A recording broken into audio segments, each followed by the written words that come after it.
Once Jay was done talking, I lifted my drink and finished it, then motioned to the bartender for another. "So, what do you think?" he asked. "I think you're out of your fucking mind." Jay's smile didn't fade, but the light behind it dimmed fast. He turned back to the bar and the television mounted above the pool table in the corner. "That's what Roach told me you'd say." She was right. "It's a good plan, Matt. I've been over all the angles. It's gonna work." "You serious about this?" "Hell yeah," he said. "An opportunity this good? It'd be a mistake to say no." "Then I guess I'm making a mistake."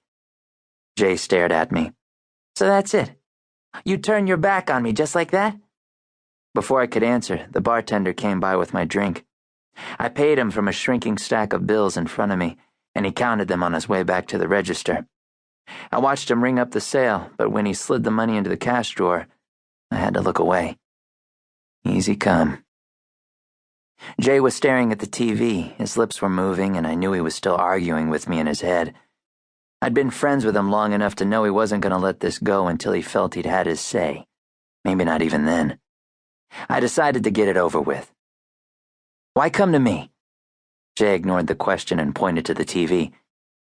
"You really don't see it?" "See what?" "He's soft, Matt. Just watch him." I looked up at the screen. The local news was on, no sound. The man they were interviewing was old and carried a polished black cane. His hair was short and silver, and the lines on his face cut deep. The reporter walking beside him looked young enough to be his granddaughter. She listened as he spoke, sometimes nodding, always smiling, and held his arm in hers as they crossed through a slow, shaded green garden somewhere in the city where things still grew. I didn't recognize the spot. "He's old," I said. "That doesn't mean soft." "He's trusting." "How do you know that?" "Because even with all that money, he still lives in a small house right outside of town. No security." Jay shook his head. "I bet he keeps his money in coffee cans." "I'm guessing he doesn't." "Either way, he's an easy target. He's not going to risk his wife by going to the cops, not over what we're asking." "What are we asking?" $500. $1,000? Jay nodded. "Split, down the middle." I laughed. "Laugh all you want, but that kind of money doesn't mean anything to him." "You really believe that?" "Of course I do." I shook my head. "What does Roach think?" "It was her idea." I looked down and stirred my drink with a thin red straw. Why doesn't that surprise me? "His wife comes into the salon every 2 weeks, always alone. Roach works the front counter and makes all the appointments. She can get us times, dates, all of it." I'd already heard the pitch, and I didn't want to sit through it again, but if I didn't stop him, he'd keep going until I'd had enough and walked out.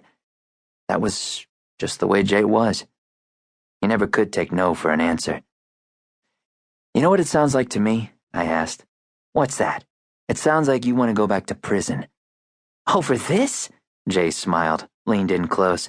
"No, this is easy money. The plan is rock solid. We can't lose." "Anyone can lose." "Not this time."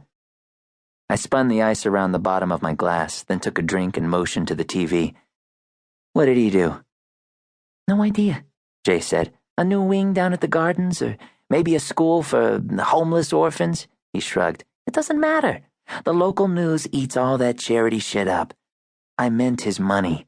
How did he make it?" Jay looked at me, and at first I didn't think he understood the question. Then he said, "Is that important?" I thought about it. "I guess not." Jay took a pack of cigarettes from his pocket and tapped one out. "From what I heard, he inherited it." "From who?" "His father?" He put the cigarette to his lips.